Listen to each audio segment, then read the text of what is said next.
તો મિત્રો, લેન્સકાર્ટ કંપની ભલે ચશ્માની છે પણ લોકોને ટોપી પહેરાવી રહી છે. આવો જાણીએ કઈ રીતે. પિયુષ બંસલે એટલે કે કંપનીના સીઈઓએ જુલાઈ મહિનામાં લેન્સકાર્ટના શેર 52 રૂપિયામાં બાયબેક કરી લીધા હતા અને હાલમાં તે શેર 402 રૂપિયામાં માર્કેટમાં આપે છે. બીજી વસ્તુ કે જુલાઈમાં આ કંપનીની વેલ્યુએશન હતી 8,000 કરોડ અને હાલમાં તે 80,000 કરોડ રૂપિયા બતાવી રહ્યા છે. અને ત્રીજી વસ્તુ કે આ કંપની પોતાનો આઈપીઓ 283ના પી ઉપર લિસ્ટ કરી રહી છે, જે તેની ઇન્ડસ્ટ્રીના કંપનીના પી કરતાં 10 ગણો વધારે છે. એટલે આવી બધી મોટી વેલ્યુએશન માંગી અને કંપની આઈપીઓ લાવી રહી છે.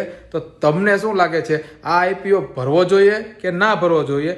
નીચે કમેન્ટ કરીને જણાવજો. બાકી માર્કેટની આવી જ અવનવી અપડેટ અને ઇન્વેસ્ટમેન્ટ આઈડિયા માટે અમારી સાથે જોડાયેલા રહેજો. નીચે વોટ્સઅપ નંબર આપ્યો છે, ડીમેટ એકાઉન્ટ ઓપન કરાવી શકો છો અથવા તો ટ્રાન્સફર કરાવી શકો છો અને પ્રીમિયમ ગ્રુપમાં ફ્રીમાં એડ થઈ શકો છો. તો મળીએ કાલે કંઈક નવા કન્ટેન્ટ સાથે. ત્યાં સુધી બધાને જય શ્રી કૃષ્ણ અને જય સિયારામ.